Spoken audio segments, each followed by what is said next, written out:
ว่าอันว่าท่านได้เข้าใจเรื่องบุญ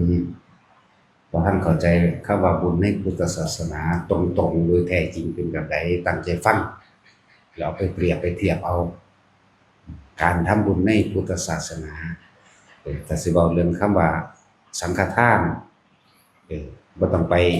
ระบุว่าพระนั้นสิบริสุทธิ์หรือบ่บริสุทธิ์ก็สร้างคำว่าสังฆทานคือสี่สงฆ์องค์ขึ้นไปมีพระสงฆ์สี่องค์ขึ้นไปถ้าเฮาถวายทานโดยสังฆทานเอาโดยพื้นฐานมันก่อนอาหารยารักษาโรคเครื่องนุ่งห่มและที่อยู่อาศัยแล้วตลอดทั้งเครื่องอำนวยความสะดวกต่างๆที่บ่ผิดพระวินัยสิ่งที่เฮาทานออกไปทานอาหารโดยสังฆทานต้องเข้าใจว่าทานแล้วบ่แลกของทานแล้วบ่ปรารถนาในความอยากได้นั่นอยากเป็นนี่บ่อยากว่าอายุยืนหรือโรคภัยไข้เจ็บบ่ให้มีหรือแลกสวรรค์หรือแลกยศถาบรรดาศักดิ์ตลอดทั้งความร่ำรวยนี่ก็ต้องแต่ว่าท่านนั้นเป็นเหตุเป็นปัจจัยให้ถึงซึ่งพระนิพพานหรือบางที่เฮาท่านโดยพระองค์ใดองค์หนึ่งก็ช่างแต่ว่าในนามสังฆทานว่าเพราะขอให้ข้าพเจ้าจงเป็นผู้มีส่วนแห่งบุญหรือเป็นผู้มีส่วนแห่งธรรมที่พระคุณเจ้าได้รู้แล้วด้วยเถิดจังซี่มีจังเอิ้นว่าสุว่าเฮาอธิษฐานนี่ต้องอธิษฐานตั้งใจมุ่งมั่นสู่จุดหมายเดียวคือจุดหมายคือพระนิพพานเท่านั้นเกี่ยวกับอาหารเกี่ยวกับเครื่องนุ่งห่มเกี่ยวกับยารักษาโรคเกี่ยวกับที่อยู่อาศัยท่านที่บ่เกี่ยวกับพุทธศาสนาเสียเลยแต่ว่าทำอยู่ในอาวาสหรืออารามหรือบอกง่ายๆว่าเฮ็ดในวัดชัดๆแท้ๆเลยซึ่งบ่เป็นบุญเสียเลยแล้วก็ที่บ่เป็นบุญทั้งที่ทำในวัดทำกับหมู่สงฆ์อยู่ในวัดแต่ว่าเจตนาแต่ละอันแต่ละอย่างที่กระทำไปอย่างเช่นสร้างออกเงินกันว่าสร้างพญานาคสร้างท้าวเวสสุวรรณสร้างนาคสร้างครุฑสร้างเวสสุวรรณสร้างกุมารทองสร้างอีหยังที่มันเป็นเกี่ยวกับเดรัจฉานวิชาไสยศาสตร์ต่างๆหมู่นี้และนี่สิบ่แม้นสิกระทำในวัดก็ช่างบ่เกี่ยวกันกับคำว่าพุทธศาสนาเสียเลยเพียงแต่ว่ามันอยู่ในสถานของพุทธศาสนาซื่อๆเด้แต่ก็ล่ะสร้างพวกนี้พวกเจ้าสิได้อานิสงส์หยังสร้างพญานาคนั่นบ่ล่ะส่วนมากก็ว่าโชคลาภร่ำรวยวาสนาเงินทองอายุยืนแม่นบ่ล่ะนี่คือผิดหนทางคำว่าพุทธะนี่แปลว่ารู้แจ้งเห็นจริงตามความเป็นจริงเด้อันนี้เฮาสร้างหรือท่านเพื่อความอวิชชามืดมิดปิดบังจากบัดนี้ปิดบังความจริงเด้ปิดบังความจริงที่บัดเว้าร่วมเลยบัดนี้ที่ว่าอาหารยารักษาโรคเครื่องนุ่งที่อยู่อาศัยเครื่องอำนวยความสะดวกต่างๆที่เฮาทานเข้ามาในแม่นหมู่คณะสงฆ์เต็มก็ตามแต่ว่าเจตนาของเจ้าของเองเพื่อหยังเพื่อร่ำรวยเพื่อโชคลาภวาสนาเพื่อได้ยศถาบรรดาศักดิ์บ่เพื่อมีอายุยืนเพื่อได้ยศติดยศสอบผ่านนั่นนี่จังซี่นี่ก็ผิดเข้าใจบ่นี่มันบ่เป็นไปตามความจริงนะมันบ่เป็นไปตามหนทางของผู้รู้ไหมพวกเจ้าปิดบังตนเองโดยบ่เฮ็ดให้เฮารู้เลยว่าเหตุและปัจจัยทั้งหลายที่สัตว์ทั้งหลายเวียนว่ายแต่เกิดเพราะความบ่รู้ว่าสิ่งทั้งหลายทั้งปวงย่อมเกิดจากเหตุบ่รู้เด้นั่นเข้าใจว่ามีสร้างสิ่งศักดิ์สิทธิ์เด้นั่นเข้าใจว่าสร้างสิ่งศักดิ์สิทธิ์สร้างท้าวเวสสุวรรณสร้างม้าแม่นบ่ รูปปั้นต่างๆอยู่ในบริเวณวัดต่างๆนั่นสร้างนาคนี่ท้าวเวสสุวรรณสร้างบ้านสร้างนาคไก่ตีหมื้อนี้ก็มีเด้ขี้เข็บแม่งอดขี้เกียมมีเบิดที่สร้างเข้าไปนั่นแล้วเข้าใจว่าทำบุญบ่แม่นเด้อนั่นน่ะท่านไปแล้วพวกเจ้าขอมันเลยบ่เป็นความสงบมันเลยบ่เป็นบุญบุญคือความสงบเย็นปัจจุบันนี้ต้องปราศจากความเร่าร้อนกระวนกระวายในความอยากได้อยากดีอยากมีอยากเป็นนั่นนี่มันเลยบ่ได้เป็นบุญแม้ทั้งที่ทำในวัดแท้ๆเด้บัดนี้ผู้พาทำหนักกว่าเด้ผู้ตามกันได้เหมือนกันได้ไปตามๆกันนั่นแหละตามความหนักความเบาผู้พากระทำคือหมู่สงฆ์ภิกษุสงฆ์ที่บวชเข้ามาแล้วบ่ได้ฝึกหัดปฏิบัติตนเองบ่รู้แจ้งตามความเป็นจริงพุทธศาสนานี่หนทางของผู้รู้เด้รู้หยังรู้ความจริงสัตว์โลกเป็นไปตามกรรมสิ่งทั้งหลายทั้งปวงย่อมเกิดแต่เหตุคือธรรมทั้งหลายย่อมเกิดแก่เหตุบ่ว่าร้ายก็เกิดแก่เหตุแต่ตัวเองกระทำเองบ่ว่าดีก็เกิดแก่เหตุแก่ตัวเองกระทำเองมีทั้งหากบ่รู้ตามเป็นจริงว่าเกิดแล้วต้องแก่ต้องเจ็บต้องตายอีกบ่รู้ความจริงว่าเพราะความคิดที่เป็นอวิชชาเป็นปัจจัยบังเกิดสังขารคือความบ่รู้นี่เองคิดนึกปรุงแต่งต่างๆนานาสารพัดจากส่วนมากคนมันจะไปทั้งดีเบิดแต่ว่าเป็นแค่ความคิดว่าและให้สิ่งศักดิ์สิทธิ์นี่มันดลบันดาลที่พวกสร้างนาคสร้างยาคูตสร้างกุมารทองบ่สร้างเวสสุวรรณเท่านั้นเท่านี้สร้างหยังก็สร้างที่คิดว่าสิ่งนั้นสิเป็นสิ่งศักดิ์สิทธิ์ดลบันดาลสร้างลักษณะนี้เข้าใจบ่เจตนาในลักษณะนี้เจตนาในลักษณะดลบันดาลแม้นจะทำในวัดแม้นเจ้าสิออกเงินผู้ละแสนละล้านก็ช่างไม่ได้เป็นไปสร้างพญาช้างเสื้อสิปกป้องคุ้มครองแม้ว่าสร้างพญาช้างสร้างพญาครุฑหลายอย่างที่เฮาเห็นมานี่นะแม้นจะทำในวัดแท้ๆเด้อหรือภิกษุสงฆ์องค์นั้นพาทำก็ไม่ใช่บุญสร้างแล้วพวกเจ้าสิกระวนกระวายอยากได้อยากดีอยากมีอยากเป็นอยากนั้นอยากนี้ขอบวงสรวงแม่นว่าล่ะซั่นแหละสร้างเจ้าแม่ธรณีเพื่อให้ปกป้องคุ้มครองแผ่นดินมันสิก็บ่ถู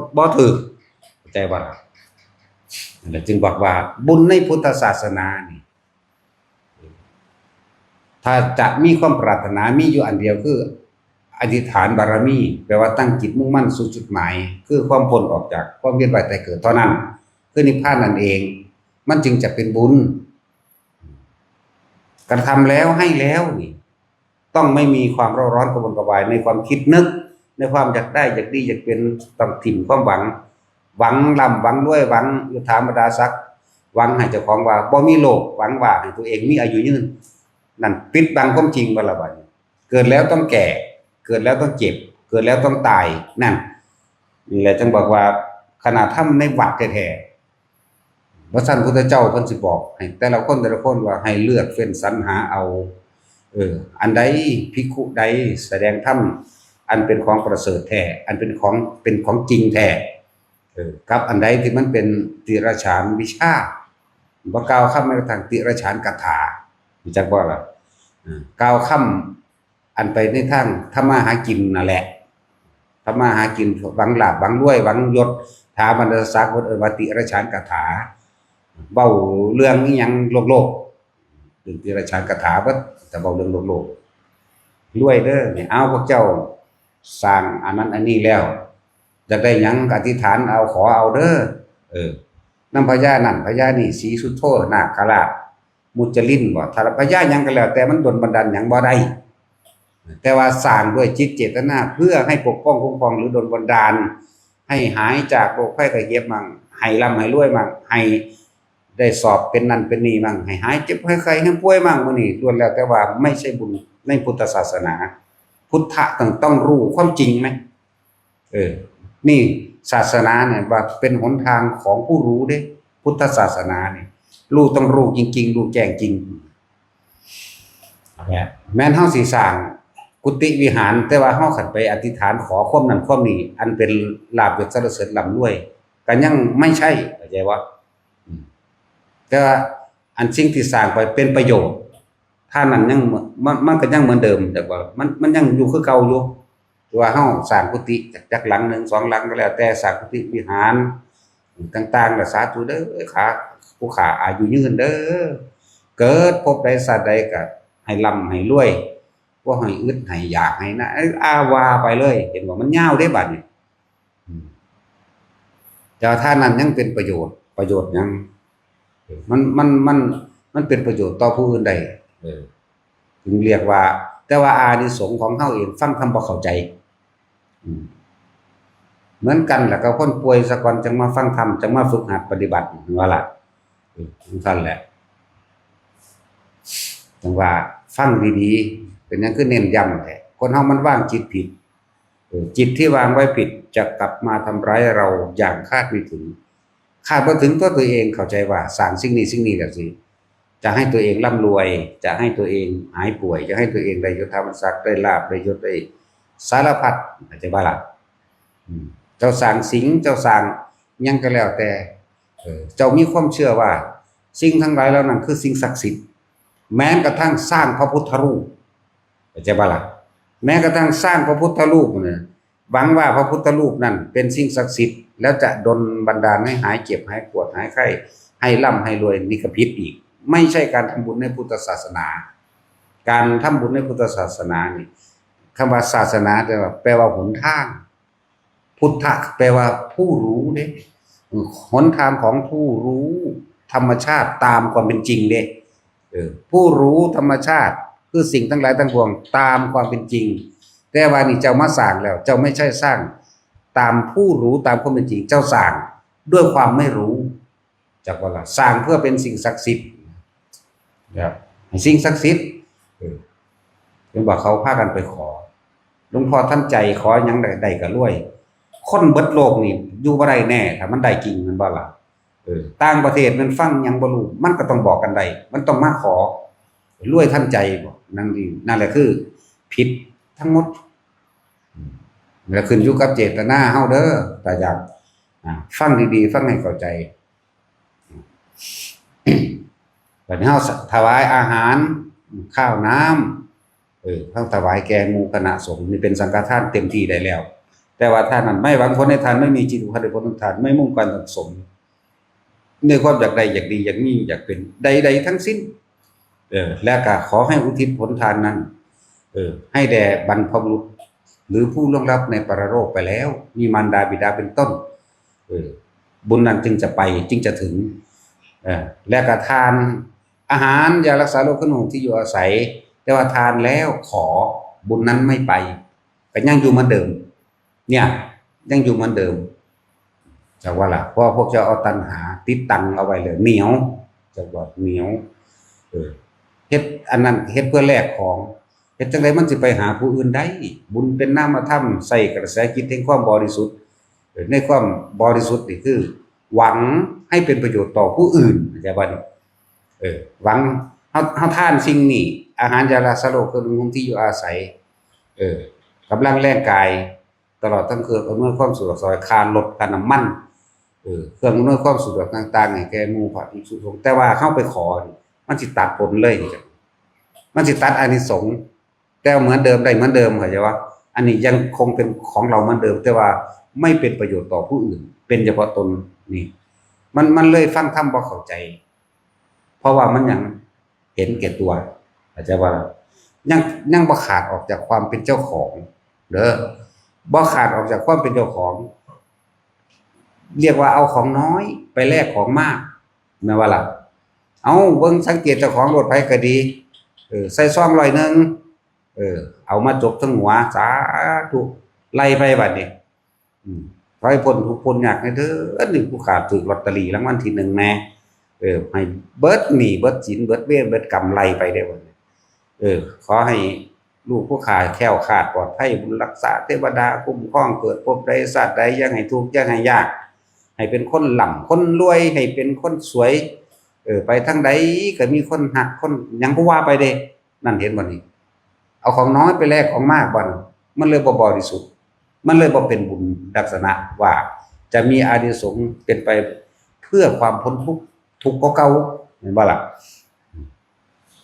เราจะยังขึ้นเน้นแต่ละมือพยายามหาสิ่งที่มาอธิบายให้ทุกคนเข้าใจว่าท่านในคณะสงฆ์ท่านในหมู่สงฆ์ทั้งหลายมันมีอานิสงส์มากมายมหาศาลแหละแต่ว่าตัวเองไปตัดมันเองตัดเพราะกิเลสตัณหาตัวเองตัดเพราะความโลภตัวเองตัดเพราะความเห็นแก้ตัวของตัวเองนะสิไปว่าหยังขนาดท่านที่ถูกต้องตามมีอยู่แต่ว่าตะกองตั้งคิดไปผิดเองนั่นบ่ล่ะตั้งความหวังไว้ผิดหรือตั้งเจตนาไว้ผิดนะขณะท่านถูกต้องตามพุทธศาสนามีอาหารยารักษาโรคทุกอย่างที่อยู่อาศัยนี่ตลอดทั้งเครื่องอำนวยความสะดวกสบายต่างๆค่ารถก็แม่นหรือให้เดินทางให้แก่ภิกษุสงฆ์องค์ใดองค์หนึ่งหรือหมู่หนึ่งคณะหนึ่งเดินทางไปตามที่ต่างๆตามจุดหมายที่เพิ่นนั่นแล้วแต่ว่าเฮาไปขอเอิ้นว่าผิดเจตนาตามความเป็นจริงคือบ่ได้ความจริงเข้าใจว่านี่บ่ได้เจ้าสิบ่ได้รู้ความจริงของโลกเจ้าสิบ่ได้อยู่ความจริงในสิ่งทั้งหลายทั้งปวงเจ้าสิบ่ได้ทำเพื่อสินำตนออกจากความมีไว้แต่เกิดเจ้าสิได้แต่ความหลงนั่นเลยเอิ้นว่าโดยอวิชชาคุ้มไว้เรียกว่าปุญญาภิสังขารบุญตกแต่งนี่เห็นบ่ไอ้ความดีนี่แหละไอ้ความดีนี่แหละตกแต่งเป็นไปต่างๆนานาสารพัดเพราะตัวเองเจตนาผิดก็ยังเวียนว่ายไปในดีอยู่แต่ว่าจะก็เกิดทุกข์คือเก่าน่ะสิไปว่าหยังกับอาบุญหรืออาปุญญาภิสังขารนั่นเองนั่นแหละว่าบัดนี้เฮาเห็นมาต่างๆนานาร่วมกันทำบุญสร้างพญานาคเด้อนี่เห็นว่าคำแรกร่วมกันทำบุญสร้างพญานาคนี่สร้างในวัดแท้ๆได้นี่ยังบ่เป็นบุญใจบาละบาทนี่สร้างในวัดนั่นแหละพญานาคอันนั้นอันนี้ก็ว่าไปเอิ้นชื่อมันกันไปนาคินนาคือนาค่าสิได้ปกปักรักษาลูกหลานเหลนหล่อนพ่อแม่พี่น้องไล่ไปได้หยังให้ดลบันดาลเอาจังซั่นนี่อวิชชาปกปิดมืดมิดปิดตาปัญญาเลยเนาะแต่เป็นหยังขึ้นเน้นแหละเน้นแนวนี้พอความบ่รู้นั่นเองพอความบ่ตั้งใจฟังหรือบางทีก็ไปฟังเพราะยังว่าล่ะความกิเลสตัณหาของคนมันอยากแล่นไปให้แต่ผู้อื่นดลบันดาลให้เห็นบ่แม้นแต่พระสงฆ์แท้ๆยังอยากให้เพิ่นเป่าหัวให้มั่งผูกแขนให้มั่งสะเดาะเคราะห์ให้มั่งดลบันดาลนั่นนี่มั่งขอพรนั่นขอพรนี่กิเลสตัณหาละพาขอแม่นบ่ซั่น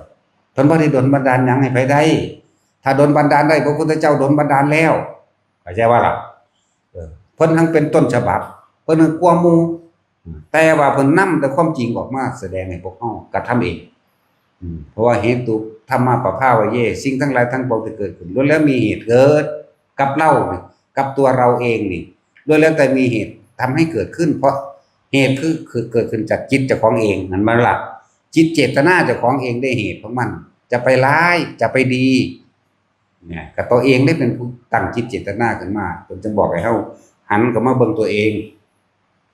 ยังยึดมั่นถือมั่นสิ่งใดนี่นะแล้วไปสร้างลูกมานำว่าเพื่อสิเป็นของบวงสรวงบอกหรือแก้บนบอกมันบ่ล่ะซั่นแล้วมันบ่ได้แม่นบุญเด้ทั้งที่สร้างในวัดรู้จักบ่ล่ะอาศัยวัดเป็นภาษานั่นแหละจังว่าเลือกเอาหมู่ภิกษุสงฆ์ผู้เพิ่นรู้แจ้งธรรมก็เข้าหาผู้เพิ่นเป็นจังซั่นตัวสิไปฆ่าเกรงใจไผอย่าลืมเกิดเองตายเองจะร่ำรวยหรือยากจนเพราะเป็นผลจากเหตุที่ตัวเองกระทำเองเด้บ่แม่นผู้อื่นเฮ็ดให้บ่มีไผดลบันดาลแล้วจังว่าบัดนี้จังมาเว้าถึงเพื่อนเป็นหยังคือเน้นย้ำผู้ใดท่านเข้ามาในหมู่คณะสงฆ์กับหลวงพ่อให้ท่านด้วยความสบายใจคนละบาท2 บาทเข้าใจว่านี่มันก็รวมอยู่ในปัจจัย4นั่นแหละเลยฮอดปัจจัย4อีกนั่นบ่ล่ะสิค้านคนละบาท2 บาท1เฮาทานแล้วเฮาบ่เสียดายมันเป็นเงินน้อย2ที่ผู้ใดฟังธรรมหลวงพ่อจังสิเข้าใจว่าบ่ให้ทำทานแลกของบ่ให้ทำบุญแลกของมันก็เป็นบุญไปเลยและอุทิศบุญไปอีก และเงินอันเป็นสัญลักษณ์เครื่องหมายแทนปัจจัยทั้ง4ทั้ง5ทั้ง6 7 8 9 10นี่พอเอามาเฮ็ดนี่เอามาทำสังฆทานโดยจริงๆเพียงสิเพราะว่างานอยู่วัดใดก็สร้างแบบนี้ที่ร่วมมาแล้วก็คือครั้งนี้ที่เฮ็ดให้เห็นอยู่นี่ถ้าผู้ใดติดตามก็สิเฮ็ดให้เห็นเฮาทำสังฆทานเงินไผก็แล้วแต่ที่ทานมาบัดนี้บางคนอาจจะเผลอขอนั่นขอนี่เด้ผู้ข้าบ่ขอหยังขอบ่เป็นโรคเป็นไผก็พอกันนั่นแหละมึงขอเข้าใจบ่ล่ะยังมีอีกอยู่เด้โอ้บ่ขอร่ำขอรวยดอกหลวงพ่อว่าขออย่าเก็บเจ้าไข้อย่าป่วยก็พอดอกอายุยืนซะกันนั่นแหละขอกันนั่นแหละที่ตัวเองบ่เข้าใจมันเลยบ่เข้าใจเหตุแห่งทุกข์เพราะว่าเกิดนั่นเองจักว่าล่ะเงินที่ผู้ใดบริจาคมาพุทธบาท2 บาท5 บาท10 บาทร้อยพันหมื่นแสนล้านก็มีดอกแต่ว่าให้เอาตามที่ตัวเองสบายใจเด้มันตะบาทนึงขึ้นไปฮอดล้านนั่นแหละก็มีอยู่ล้านก็มีอยู่ที่นี่เฮารวบเงินของคนทุกๆคนนั่นแหละท่านทั้งหลายเราใดที่ได้กระทำมาแล้วในคณะสงฆ์จึงตัวของเราเองนี่จะเป็นตัวแทนของคณะสงฆ์คือกระจายผลทานให้แก่ท่านทั้งหลายกระจายจะว่ากระจายเฮาก็มีการเลี้ยงพระจังซี่แหมเฮาทานต่อได้บัดนี้พระ300กว่ารูปที่เฮากำลังเฮาไปให้สังฆทานอยู่เดี๋ยวนี้ก็จะบ่นี่เดี๋ยวนี้แหละ 2-3 มื้อมานี่ล่ะเฮาไปให้สังฆทานเลี้ยงหมู่พระคณะสงฆ์ที่เพิ่นมาสอบนักธรรมอย่างว่านี่300กว่าองค์พุ่นนั่นแหละคือกระจายผลทานบุญกุศลกรรมดีของท่านทั้งหลายให้กว้างขวางออกไปแล้วก็ในใจก็นึกพร้อมขอผลทานบุญกุศลกรรมดีของท่านทั้งหลายเหล่าใดได้กระทำมาแล้วตั้งแต่อดีตตอนต้นจนถึงปัจจุบันณขณะนี้ขอผลทานบุญกุศลกรรมดีของท่านจงถึงแด่มารดาบิดาของท่านทั้งหมดญาติของท่านทั้งหมดเจ้ากรรมนายเวรของท่านทั้งหมดตลอดทั้งสรรพสัตว์ทั้งหลายไม่มีที่สุดไม่มีประมาณทุกหมู่เราบรรดามีแถมซ้ำอธิษฐานแทนพวกเจ้าเองพร้อมขอผลทานบุญกุศลกรรมดีของท่านนี้จงเป็นปัจจัยนิสัยของท่านทั้งหลายได้ถึงซึ่งพระนิพพานในปัจจุบันชาตินี้เถิดเลยจักเขาสิหวังหรือบ่หวังเนาะแต่ว่าให้จักว่าล่ะแต่มีผลเข้าใจว่าแต่มีผลเด้คือเฮาอาจนึกให้กระจายบุญออกให้เพื่อบางที่ไปหลงอยู่ทางอื่นเทพเทวดาทางอื่นที่เขารู้คำนึกคำอธิษฐานคำสัจจะของเฮาเองคำอธิษฐานปรมีของเฮาเองอีกหนึ่งสัจจญาธิษฐานก็จะว่านี่เวลาไปตกทุกข์ได้ยากหรือสิไปตกในที่ต่ำเทวดาทั้งหลายเหล่านั้นจงเตือนเขาจะว่าล่ะ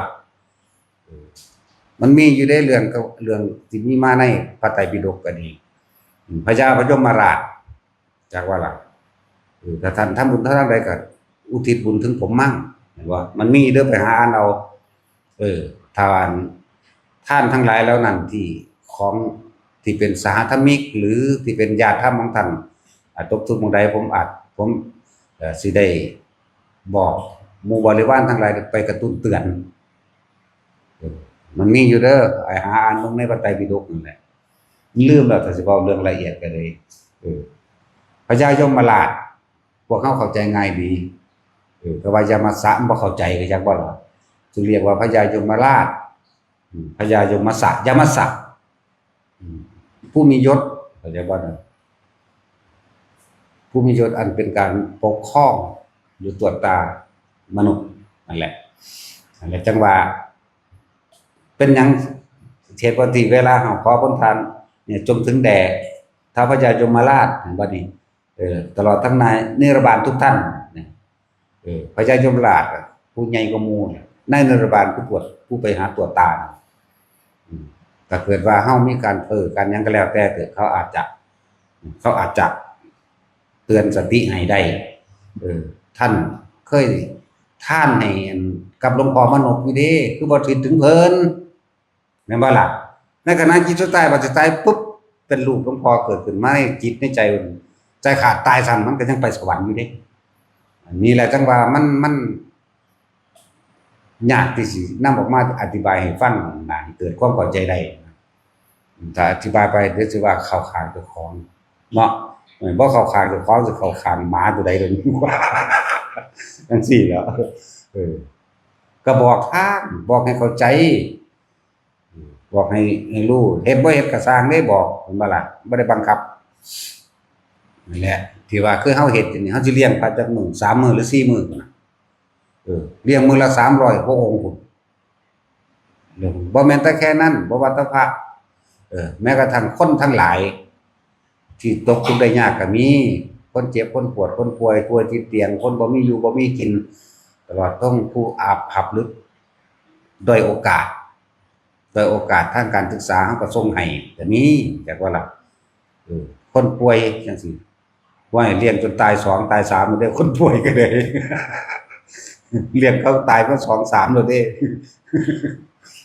จังซั่นแล้วเอาเข้าไปอีกบ่เอาบ่เอาไปหลายครับมันไปใส่ตายแล้ว ตาย2แล้วยังผู้เดียวเอาน้อยลงกว่าเขาบัดนี้จังซี่น่ะคือกระจายทั่วไปเบิดเริ่มจากคณะสงฆ์หมู่ใหญ่เลยเห็นมันเป็นโอกาสที่หายากเป็นโอกาสที่เฮ็ดได้ยากเด้แต่ว่าทุกคนที่ทานเข้ามานี่ตั้งแต่คนละบาท2 บาท10 100 1,000 10,000 แสนล้านหมดล่ะกระจายทานออกไปให้สังฆทานพวกท่านทั้งหลายเต็มตั้งแต่อยู่ในเฮานี่มันก็เลยสังฆทานนั่นแหละมัน100 กว่าองค์ละพระก็ดียังไปเลี้ยงหม้องอื่นอีกบัดนี้เรียกว่าไปเฮ็ดสังฆทานอันเป็นอาหารมั่งนั่นแหละก็อีก300 กว่าองค์พุ่นแน่ก็จังซี่ก็3 มื้อ4 มื้อตอนนั้นนั่นแหละยังอีก2 มื้อ4 มื้อพุ่นล่ะนี่เราจะเอิ้นว่ากระจายทานของพวกท่านทั้งหลายให้ทั่วถึงเอิ้นว่าสังฆทานใหญ่ซึ่งเป็นโอกาสหาเฮ็ดได้ยากถวายอาหารเพิ่นอาหารน้ำและหลายๆอย่างนั่นแหละทุกหลายแบบหลายอย่างเรียกว่าเฮ็ดแทนเฮ็ดเพื่อเฮ็ดให้เพื่อว่าบางที่ก็เน้นย้ำอันนี้เด้อสิบอกให้เน้นย้ำว่าพวกใดก็สร้างที่ทานมาบาท1 2 บาท10 บาท100 แสนล้านก็ตามจะขอเพื่อว่ามันสิกระจายออกไปนั่นอีกอย่างหนึ่งพวกเทพเทวดาทั้งหลายตลอดทั้งพญายมราชและนายนิบาลเวลาหาบางที่พวกเจ้ากำลังจังว่านี่เขาก็สิกระซิบใส่หูคิดว่าคิดถึงหลวงพ่อเจ้าเคยท่านหลวงพ่ออยู่บาทนึงหลวงพ่อมานพนะปุ๊บขึ้นมาก็มีเด้เสือกจะตายซ้ำจังว่าล่ะไปสวรรค์นั่นแหละไม่ไปสวรรค์แล้วก็เอาหน้าเนาะหรือจะไปนรกตัดสินจะไปอยู่ว่าเจ้าขุดมาจากหลุม18เพิ่นได้เจ้าก็เลยนรกมันอยู่8นึงเด้พอมาตะหลุม18คั่วหาเบิ่งตัดสินสิตายหรือไปไสเนาะอยู่นรกตัวนี้ลงไปหาในนรกหลุม18ก็บ่มีมหาเวกีขุดต้องไปจักหน่อยหน้าเพิ่นเอ้านี่เด้ ดึงขึ้นมาตอนยังสิบืนไปจะได้ซ่อมเบิ่งนี่ แต่จังสั้นแหละ ไหนเฮาก็เอาแต่คนที่เฮ็ดน้ำเฮาแล้วผู้ใดไปเฮ็ดน้ำก็สร้างเด้เนาะฮู้ว่าสิตายฮู้ว่าสิเกิดอันตรายหรือเฮาบอกว่าเด้อย่าไปก็คืออย่าฝืนถ้าไปโลดไล่หนีพร้อมนั่นไปโลดทั้งด่าทั้งหนังไปอีจังว่าถ้าด่าเฟ่งๆไปพร้อมสารพัดด่านั่นแหละไปโลด ได้ไปก็จะว่านี่ก็ละอย่างกันอยู่ดิแล้วก็ตัวคนของเฮาเลยเว้ยสายภายสายมันคือกันล่ะวะ พญายมเขาก็บอกเองต่างหากเด้อุทิศบุญผมมั่งเด้จักบ่ล่ะบ่แม่นหาก็บอกตอนเฮานี่เด้บอกมาตลอดนั่นแหละบอกมาตลอดแต่เฮาบ่ทันบวชเฮาก็เฮ็ดอยู่แล้วสมาธิจักบ่ล่ะเฮ็ดจนสมาธิมันเต็มภูมิล่ะเฮ็ดจนสมาธิเต็มสมาธิพุ่นล่ะจักบ่ล่ะสมาธิจริงๆแล้วมันบ่ได้กันมันบ่ได้เข้ามันบ่ได้ออกเด้แต่นั่นหมายถึงว่าสมาธิที่เต็มภูมิเป็นอัปปนาสมาธิไปแล้ว เป็นสมาธิที่อากาลิโกเหนือการเวลา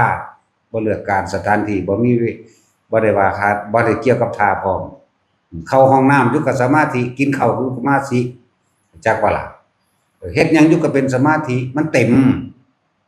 นั่นแหละสมาธิบ่ได้เข้าบ่ได้ออกแต่ว่าก็ต้องอาศัยการฝึกหัดตนเองก็เริ่มทรงฌานเจริญฌานเมื่อมันตั้งมั่นอยู่แล้วมันก็เป็นสมาธิของมันเองมันก็มีเข้ามั่งออกมั่งเป็นธรรมดาแต่ว่าสมาธิเต็มภูมิแล้วเป็นอัปปนาสมาธิไปแล้วบ่ได้เข้าบ่ได้ออกเป็นอยู่จังซั่น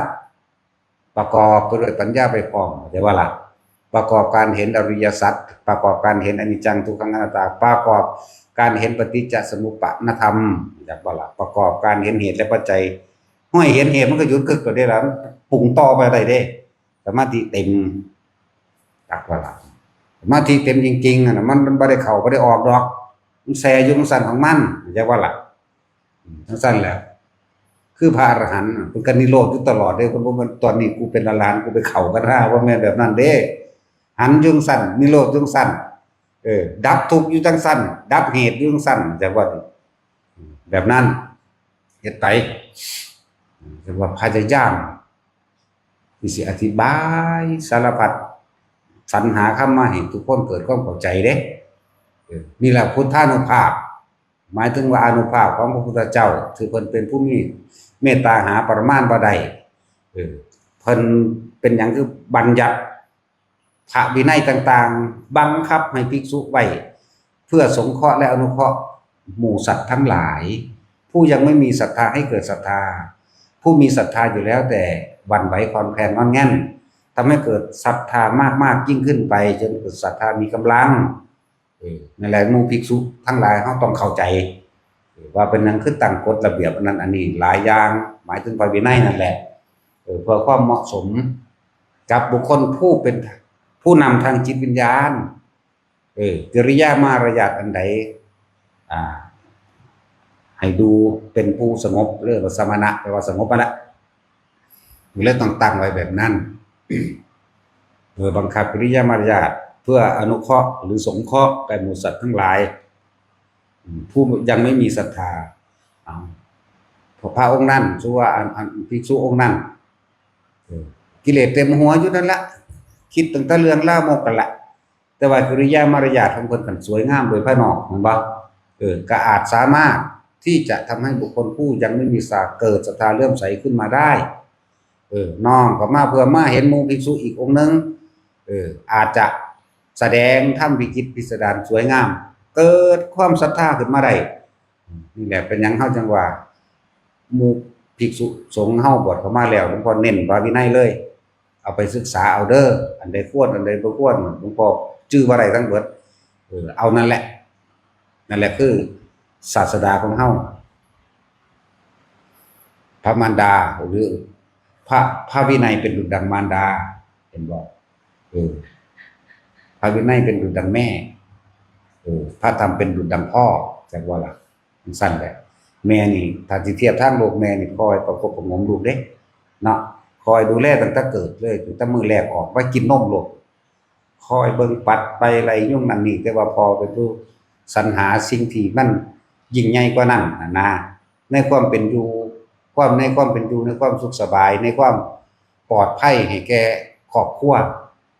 แก่ลูกแก่เมียนี่คือพอได้เอิ้นว่าพระวินัยนี่เป็นดุจดังมารดาส่วนพระบิดาคือพระธรรมเรียกว่าคือความจริงทั้งหลายเฮาเปรียบเทียบโลกแบบนี้ซื่อดอกคือว่าบวชเข้ามาแล้วนี่เน้นพระวินัยแต่ผู้ใดฝืนพระวินัยออกไปแล้วก็จังว่านั่นแหละมันก็บ่สบายใจมันก็กังวลมันก็เร่าร้อนในตัวเองมันก็เผาตัวเองนั่นเองนั่นล่ะจังว่าเฮ็ดไปเมื่อเฮาหรือว่าเพื่อสงเคราะห์และอนุเคราะห์หมู่สัตว์โลกเลยมันเป็นหยังคือบวชแม่นบ่ล่ะบวชก็เพราะว่ามันน่าเชื่อถือกว่ากันนำคนธรรมดาอย่างเช่นเขาถามว่าสมมุติว่าคนธรรมดาแสดงธรรมได้บ่ถ้ามีพระภิกษุสงฆ์ก็แสดงได้อยู่เพราะว่าเฮาสิได้ยกอ้างนั่นพระพุทธพระธรรมพระสงฆ์โสดาสกิทาคาอนาคาก็แสดงไปเข้าใจบ่ล่ะแต่ว่าถ้าบ่มีพระสงฆ์เด้ เจ้าจะฝันว่าเจ้าสิรู้ธรรมเสียเลยถ้าบ่มีศาสนบุคคลอันเป็นผู้รู้ผู้ที่นำความรู้ออกมาแสดงแม้นสิเป็นสงฆ์ที่อิเล็กเคกากะสร้างแต่ว่าเวลาเขาแสดงธรรมสมมุติเขาแสดงโดยคำสอนของพระพุทธเจ้าแม่นบ่ล่ะผู้นั้นไปนำไปปฏิบัติไปกับสำเร็จแก่ผู้นั้นแต่ถ้าบ่มีภิกษุสงฆ์เลยเจ้ายังมารู้เด้อนี่เจ้ายังมาอ่านเนาะบ่มีเข้าใจว่าล่ะอ่านบ่ได้แล้วก็จะคิดว่าอันสิมีผู้คนไปในตนเองแบบนั้นแหมมันบ่มีตัวอย่างแม่นบ่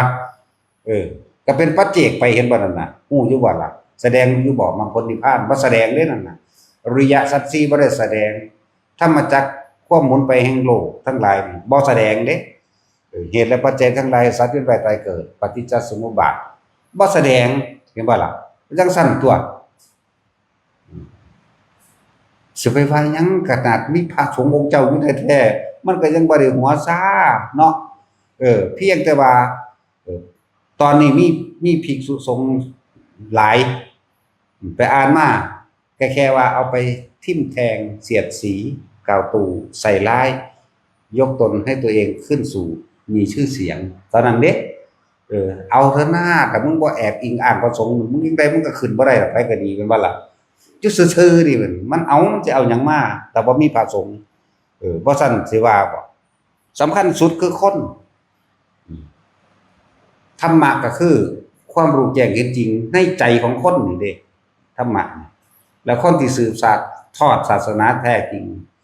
จริงๆเลยเนี่ยคือภิกษุสงฆ์นี่เด้เป็นผู้สืบทอดมาจากว่าล่ะลองบ่มีผู้ใดสืบทอดมาเบิ่งจักมีถ้ามีพระพุทธเจ้าผู้เดียวเพิ่นบ่แสดงก็เป็นปัจเจกเป็นคนรู้เฉพาะตนเพิ่นเองมันตัวเห็นบ่ล่ะอันซั่นแล้วเพิ่นบ่ได้แสดงเลยล่ะ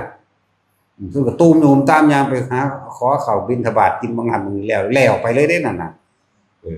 ชักบ่ล่ะคนทั้งหลายสิเข้าใจว่าพระปัจเจก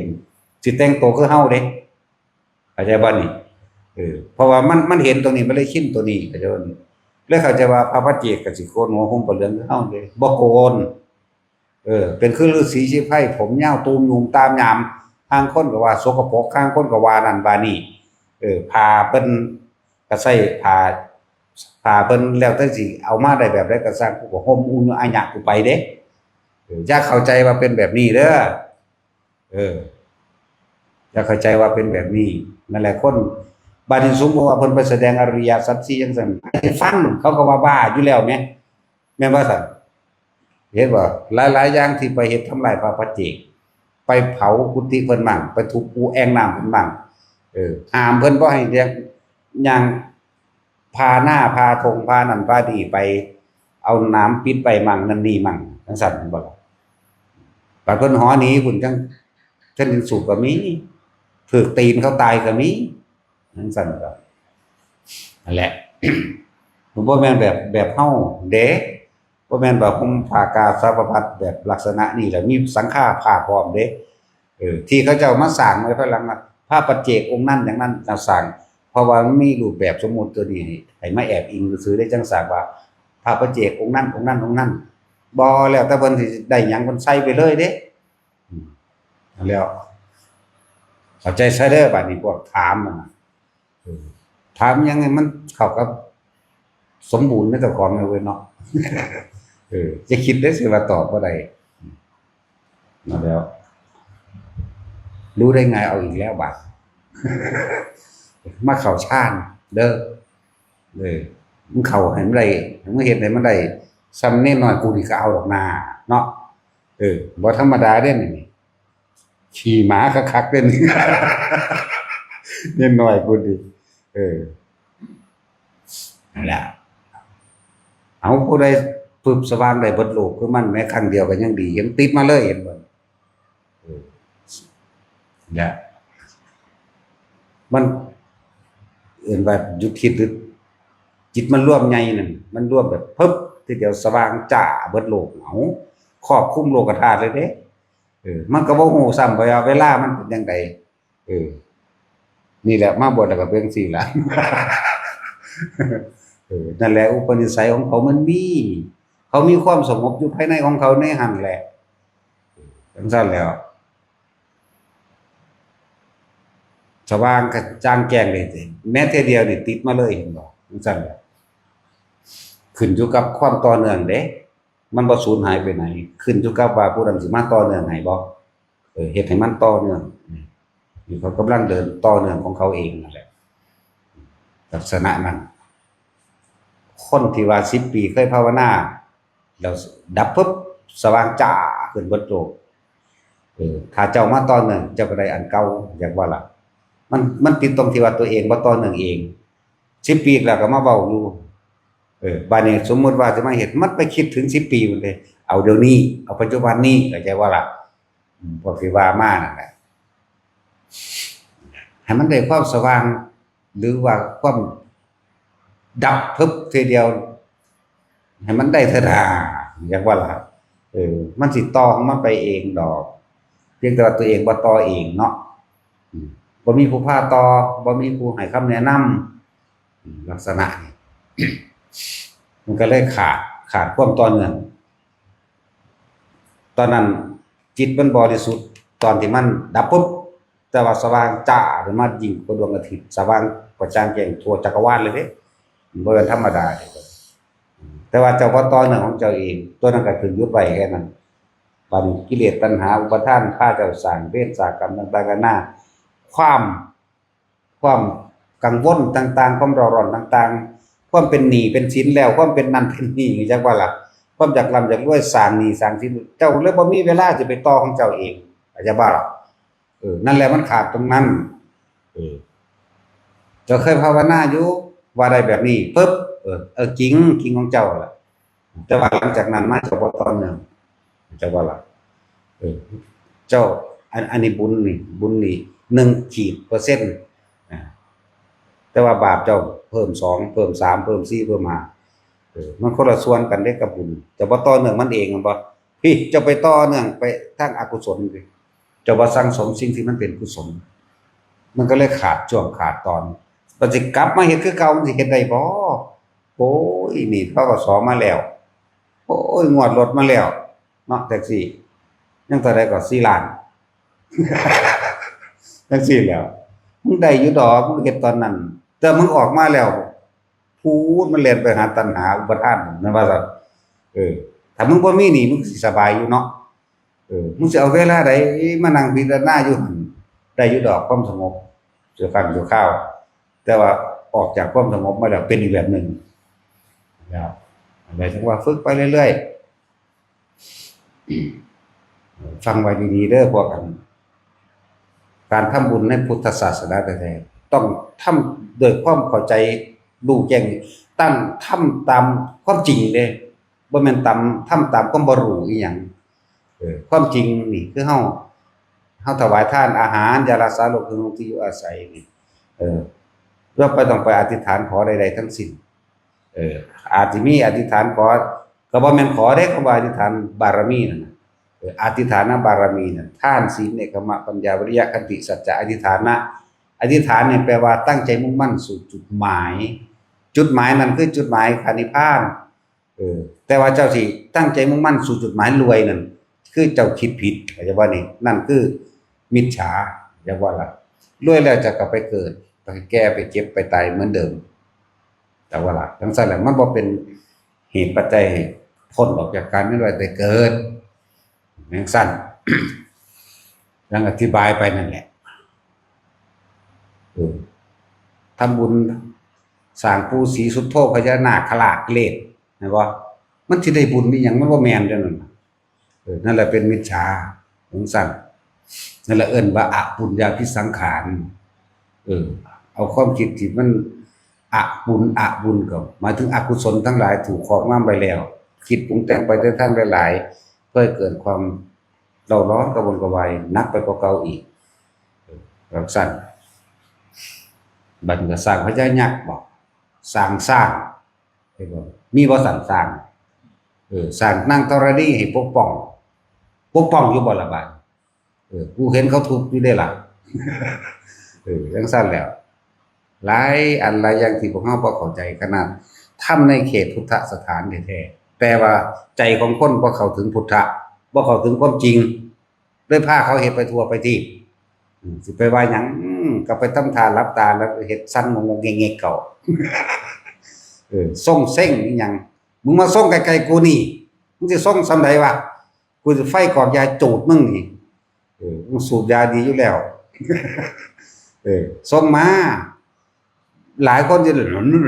กลับมานี่พอแต่เห็นเฮาจุดยามันสิฟังเฮาแหน่จักหน่อยอยู่ดอกเศร้าล่ะเพราะว่าก็สิยางไปจูดมึงไฟต่ำเข้าแขนนั่นดงแล้วมันฮ้อนนั่นแล้วส่งนั่นส่งนี่เบิ่งเลิกเบิ่งงามยามดีหมอดูดงดูเรื่องบ่มีเด้อคำว่าพุทธศาสนานี่รู้หนทางตามความเป็นจริงเด้คำว่าพุทธศาสนานี่คือทางของผู้รู้คือต้องรู้ความเป็นจริงรู้นี่คือเหตุปัจจัยแห่งการเกิดรู้นี่คือเหตุปัจจัยแห่งความดับคือบ่มาเกิดรู้กระทำทานแบบนี้ศีลแบบนี้ภาวนาแบบนี้ปัญญาแบบนี้นี่เป็นหนทางพ้นทุกข์พ้นจากการเกิดเลยเด้นี่เด้ต่างหากเด้ความหมายของคำว่าพุทธศาสนาพุทธะแปลว่ารู้เลยรู้ตามความเป็นจริงนี่ในสิ่งทั้งหลายทั้งปวงอยู่เลยว่าพุทธธรรมพุทธะคือรู้ธรรมะคือจริงอยากบอกรู้สิ่งทั้งหลายทั้งปวงตามความเป็นจริงรู้ว่าคิดอย่างนี้เป็นอกุศลเป็นอวิชชาเป็นปัจจัยเกิดสังขารวิญญาณนามรูปเกิดอาจจะว่าล่ะรู้แบบนี้รู้อวิชชาญาติเป็นว่าเสสารคานิโรธานรู้หนทางแห่งความดับก็คือหยุดคิดปรุงแต่งในความใดดีไม่เป็นหยุดตรงนี้นี่วิธีหยุดคือวิธีที่ทำด้วยอานาปานสติเองก็ว่าไปก็จะว่าล่ะแล้วทำมันถูกต้องถูกพิธีเลยพวกภิกษุสงฆ์ทั้งหลายไปหาเอาเลขเอาหวยเอาหยังมามันเป็นพากันเป็นบ้าไปเบิดแล้วบ่แม่นบ่ซั่นมันพากันเป็นบ้าแล้วเด้นั่นเพิ่นบ่ได้สอนแนวนั้นดิแม่นบ่ซั่นพาทำบุญนำกันเด้อเติมน้ำมันไปเอาหวยอยู่ทำนั่นผู้นี่ต้นไม้นั่นนี่นะว่าซั่นอาจารย์นั่นอาจารย์นี่บ่มันมืดมิดปิดตาไปเลยเด้นั่นจักว่าซั่นได้บุญติบางที่ก็ว่าบุญบังไฟแมงมันสิเป็นบุญเป็นประเพณี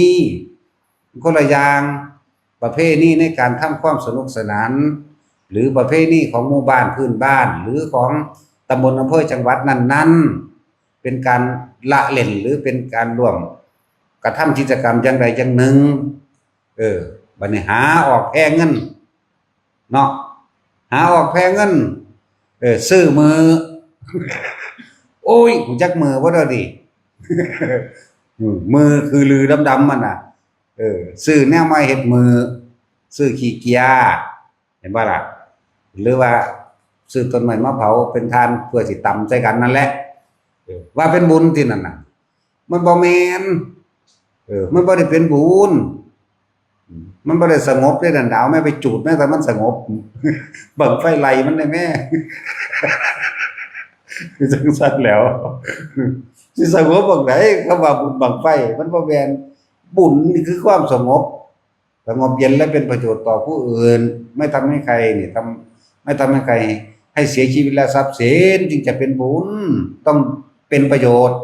อันนี้มันบ่เป็นประโยชน์มันเป็นโทษเสียส่วนมากบ่มีกายนะเบิ่งข่าวไปจุดบังไฟไม่ลด4คัน5คันสงบบ่โอ้สงบเย็นบ่เนาะใช่แล้วบางทีบังไฟแตกใส่ตาบอดก็มีตายก็มีแตกระเบิดที่ยังอยู่บ้านมื้อนี้ตัวได้5 6 7 8 9 10ปีที่หลังพุ่นจังซั่นแล้วญาครูบาเหตุคือสิพาได้บุญกันเนาะบุญที่ใส่มึงแตกอัญญายุ่นบักหาเว้ยในนรกพุ่นจังซั่นแล้วมันบ่ได้เกี่ยวกันเด้แล้วถ้าเฮาได้ส่งหากาสาวพัดออกมาแล้วเฮาต้องรักษาขนบธรรมเนียมตามอริยประเพณีเด้บ่แม่นว่าสิเอาสูตรมาหาอยู่หากินแบบนี้เด้แม้กระทั่งหลายอย่างอยู่ดอกอันเอาโอ่งน้ำใส่แอ่งน้ำหน่อยนะตัดสินแล้วก็เอาลูกพระไว้ทั้งหลังตั้งแล้วก็แหล่ไปสิทธิ์น้ำมนต์ผูกแขนให้เขาฝ่ายผูกแขนแต่ก็มีคนแห่ถือขันถือบาตรข้อไปหาขอน้ำตะลุมตะลางเฮือนเขา5 บาท10 บาท บางหม่องบ่ได้ให้ด่าเขาซ้ำนั่นว่าซั่นนั่นก็บ่แม่นบุญเด้อนั่นแหละบ่แม่นอันแบบนั้นสิไปหาจัดสรรไปเรียกไปร้องไปขอขอนั่นขอนี่นะมันบ่ได้เป็นดอกเด้อถ้ากันฟังดีๆแน่ที่มันเป็นบุญแม่นเฮาให้ทานนี่แม้เพียง1 บาทแต่ว่าทานแล้วไม่หวังผลในทานบ่มีชีวิตของทานบ่ขอนั่นขอนี่เป็นนั่นเป็นนี้นี่บริสุทธิ์อยู่หม้องนี้แล้วก็ทานตรงต่อคณะสงฆ์หมู่สงฆ์เป็นสังฆทานจังซั่นไว้แม่นสงฆ์องค์เดียวมารับเป็นตัวแทนเด้ต้องสงเคราะห์ทั่วถึงกันเด้ว่าเขามาให้หลวงพ่อโดยส่วนตัวจังซี่โอ้ยมันมีแต่สังฆทานเบิดนั่นแหละเข้าใจว่าล่ะส่วนตัวบ่มีดอกส่วนตัวก็ส่วนตัวว่าจะเอามาเอาแมงเบิดนั่นล่ะแต่ว่าเวลาเฮาเฮ็ดมันก็เฮ็ดออกสงเคราะห์โลกมันสงเคราะห์ไปทั้งเบิดนั่นแหละเอาไว้เห็นคือตอนนี้มื้ออื่นกับเขาก็เฮ็ดอีกนี่สังฆทานเรียกว่าท่านอาหารให้แก่หมู่สงฆ์300 พระองค์ 3-4 มื้อมันซั่นแล้วก็สงเคราะห์โลกอีกกับหมู่ทหารที่เขายิงกันไปเมื่อกี้นี้แล้วก็คนตกทุกข์ถึงการลำบากเห็นบ่ล่ะกับพวกอพยพต่างๆคนน้ำท่วมโอ้เห็นมาตลอดนั่นแหละนี่ละเอิ้นว่าเฮากระจายส่วนบุญกระจายผลทานกระจายผลบุญกระจายหยังต่างๆออกและในการอุทิศบุญก็คือภาวาอยู่นี่แหละตามธรรมดาเฉพาะตนเฮาผู้เดียวนี่ขอผลทานบุญสุขดินเขาจะทำมานี้นี่ตั้งแต่อดีตจนถึงปัจจุบันนักอันนี้จนถึงแด่สรรพสัตว์ทั้งหลายไม่มีที่สุดไม่มีประมาณทุกมโลบาดามีมันทำนี่นึงเด้แต่ว่าคนเฮาบ่มั่นใจก็จะว่าบ่มั่นใจตัวเองเลยภาวายาวๆซื่อเด้บุญนี้จนถึงแด่มารดาบิดาของท่านมั่งญาติของท่านมั่งเจ้ากรรมนายเวรท่านมั่งเจ้ากรรมนายเวรเชื้อโรคในกายมั่งเห็นบ่นี่ลักษณะนั้นตลอดทั้งสรรพสัตว์ทั้งหลายทุกเราอะไรก็ว่าไปบุญนี้จนถึงแด่พระมหากษัตริย์ไทยทุกพระองค์มั่งตลอดทั้งพระบรมสารีวงศ์มั่งพระสยามเทวาธิราชมั่งลูกเทวดาภูมิเทวดาที่รักษาอยู่ในเขตอาณาเขตของประเทศไทยเรื่องว่าพระสยามเทวาธิราชบุญนี้จงถึงแด่สัตว์ทั้งหลายที่ข้าพเจ้าได้กินเป็นอาหารมั่งที่ได้ทำลายทำให้เสียชีวิตมั่งเป็นว่าทั้งที่ตั้งใจและไม่ตั้งใจมั่งบุญสัตว์ทั้งหลายที่เขากินมากกว่าเหตุไปอีกจนนี้จงถึงแด่เจ้าพญายมราชมั่งตลอดทั้งนายรัฐบาลทุกท่านมั่งบัดนี้จังเป็นสัมภเวสีเป็นสัมภเวสีนั่นละบัดนี้เปรตสัมภเวสีอโลกายไล่ไปจนฮอดเทวดาอินพรหมพวกเขามีอยู่แล้วก็ยังให้สุดท้ายหมู่นั่นบ่ล่ะให้สุดท้ายหมู่พวกนั้นเพราะเขามีอยู่แล้วเฮ็ดไปนั่นแหละมีอยู่แล้วก็เอาคือเก่าเด้มีอยู่แล้วก็เอานั่นแหละเพราะว่าบุญของเฮานี่บ่แม่นเฉพาะบุญที่อันเกิดจากการให้ทานจะบ่บุญอันเกิดจากการให้ทานจังบุญอันเกิดจากการสวดมนต์ภาวนามื้อนี้ก็แม่นบ่ที่พวกเฮาทำวัดทำว่าล้วนแล้วแต่เป็นการสัตย์ใจคำสอนพระพุทธเจ้าเด้นั่นคล่องปากขึ้นใจรู้แจ้งแทงตลอดตามความเป็นจริงคือเห็นรู้ความหมายในสิ่งที่เฮาสวดจักบ่ล่ะรู้แจ้งแทงตลอดตามความเป็นจริงในความหมายในอรรถะเป็นอย่างดีแล้วก็กระแสเสียงธรรมนี้จงถึงแด่เด้เห็นบ่นี่ขอกระแสเสียงธรรมอันเป็นคำสั่งสอนแห่งองค์เดชพระสัมมาสัมพุทธเจ้าเนี่ยจงถึงแด่เห็นบ่นี่ก็ไล่ไปเห็นบ่นี่จังซั่นล่ะเฮ็ดเพื่อไว้ให้เบิดทุกอย่างเลยรอบคอบให้เบิดเลยเจ้าสิขอหรือบ่ขอแต่ว่าอย่าลืมว่าบ่ให้ขอเด้ก็สร้างนี่ที่เฮาให้พวกใดเจ้าพญายมราชตลอดทั้งนายนิรบาลทุกท่านถ้าพวกเจ้าสิตายเสือกไปคิดถึงอันตอนกำลังทุบหัวปลาคอปัวอยู่เด้ซั่นปากก็กายของอยู่ออกอยู่เด้ซั่นว่าจะสิตายนิมิตกตินิมิตเกิดเด้บางทีนายนิรบาลเจ้าก็บ่คิดถึงหลวงพ่อมานพคิดถึงหลวงพ่อมานพแม่นปึ้งขึ้นมาก็มีเด้ปึดไปเลยบัดนี้สวรรค์ใครอยู่เด้นั่นเอาหินดึกฟ้ามันก็ไปทั้งสั่นตัวแม่นบ่ซั่นในพุทธธรรมสงฆ์เฮาก็เป็นหนึ่งในพระรัตนตรัยอยู่แล้วแหม แต่จังซั่นตัวเพราะซั่นสิพุทธานุสติบอกธรรมานุสติสังฆานุสติบอกบ่มีแต่เนรนุสตินี่แหละชื่อไว้บ่มีแต่เนรนุสติเด้อมีแต่หลวงพ่อนุสติก็เป็นสังฆานุสติคือเก่าเข้าใจว่าล่ะเน้นก็เป็นสังฆานุสติเด้ล้วนเป็นในหมู่คณะสงฆ์เหมือนเดิมจึงก็แยกแยะประเภทออกไปซื่อๆห่วยเน้นอรหันต์ก็มีแหมแต่ว่ามันบักอันนี้เด้บางทีก็หันซ้ายหันขวาหยอกย้ายนั่นแล้วไปบิณฑบาตกอดกันแน่นฟ้ามือใส่กกหูแต่มันหยอกโดนหลายเนาะเพิ่นแต่เขาอันเอาหมกหมู่3มื้องัดใส่บาตรเพิ่นละแปะแล่นโค้งไปบักไกยังขึ้นมาเด้ไปเลยเห็นหมกหมู่เพิ่นหลาบบอกว่าบัดนี้เอาบักข้าวนะว่าตั้งไว้คือสิบ่ใส่จักแซงใหญ่ๆนึงเนาะไปกับผู้นึงจับไว้แล้วบักข้าวยัดใส่แล้วสุกดีเลยบัดหัวหล่นหัวขวางไปนี่ฟังแล้วก็เอาไปคิดพิจารณาตามความเป็นจริงที่เจ้าของเป็นมันเป็นคือเพิ่นว่าบ่มันเป็นคือเพิ่นแสดงออกมาให้ฟังเว้าให้ฟังแสดงความคิดเห็นให้ฟังแสดงความเห็นให้ฟังนั่นแหละว่าเวลามันสิตายมาเป็นหยังคือคนที่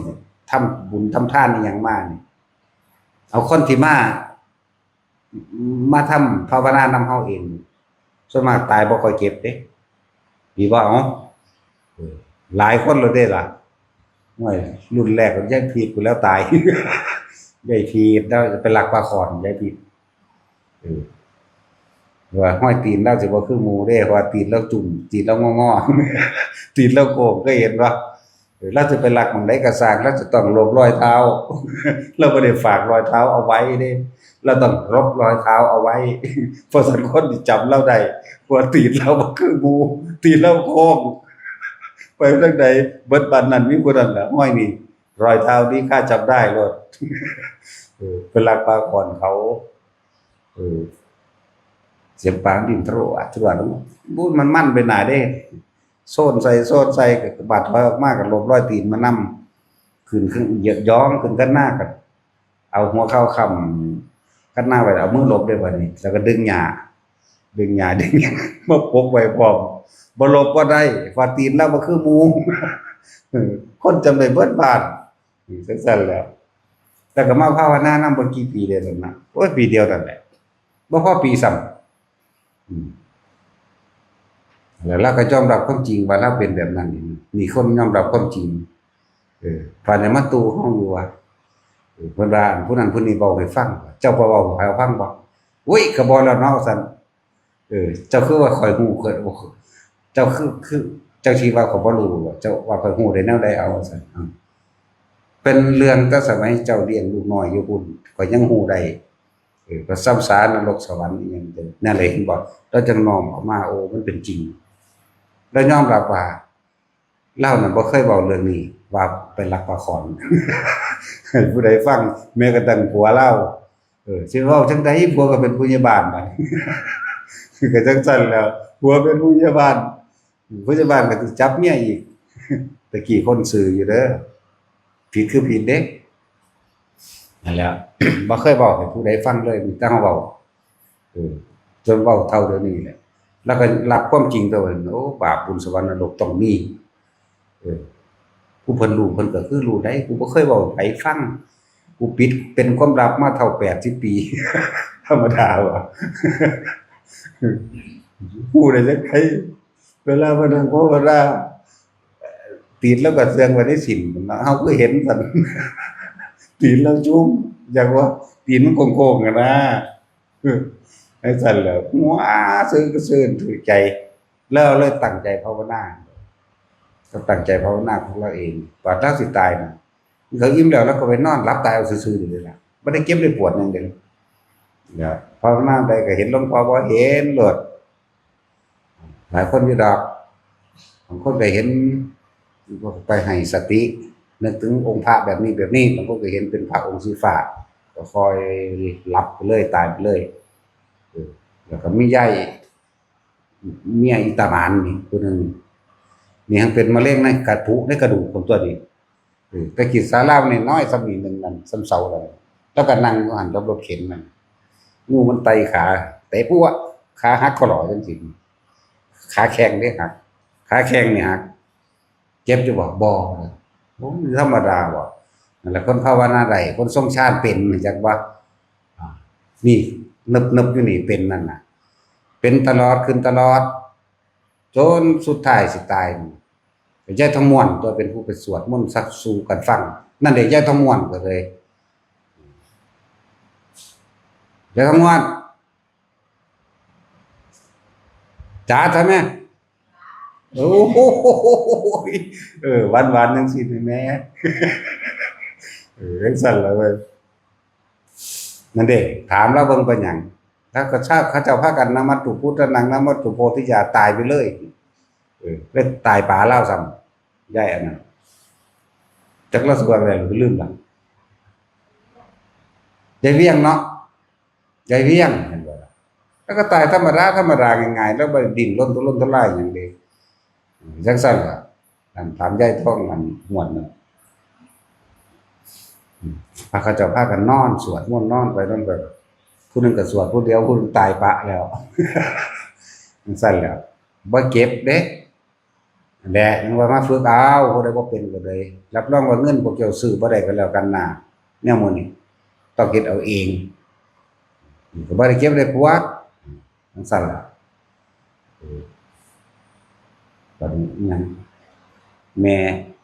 ย่าอีบุนี่ผู้หนึงมันบ่ล่ะอาทิตย์เดียวนึงเด้ล่ะว่าสู้กูวินซื่อเซาวินในจังน้อยแล่นลงไปหานันผักเพิ่นว่าอีบูดมึงไปเอาลูกมึงแว่มันก็ไปอ้อยไปโอเอานั่นนี่พาไปโรงพยาบาลเนี่ย30,000 40,000ได้แล้วก็ตายง่ายๆนึงเด้ตายง่ายเด้คนภาวนานี่เด้อพวกเฮาต้องภาวนามันตายง่ายๆเด้เฮ็ดจังได๋ก็ตายอยู่แล้วพวกเจ้าบ่ต้องย้านตายแน่บ่เหลือตายเบิดอยู่นี่แล้วเฮ็ดให้มันเป็นเฮ็ดให้มันถึงเฮ็ดให้มันอยู่ให้ได้ทรงชาติเจริญชาติมันเป็นประกอบไปด้วยสติปัญญาก็มีอยู่ในหันแหละ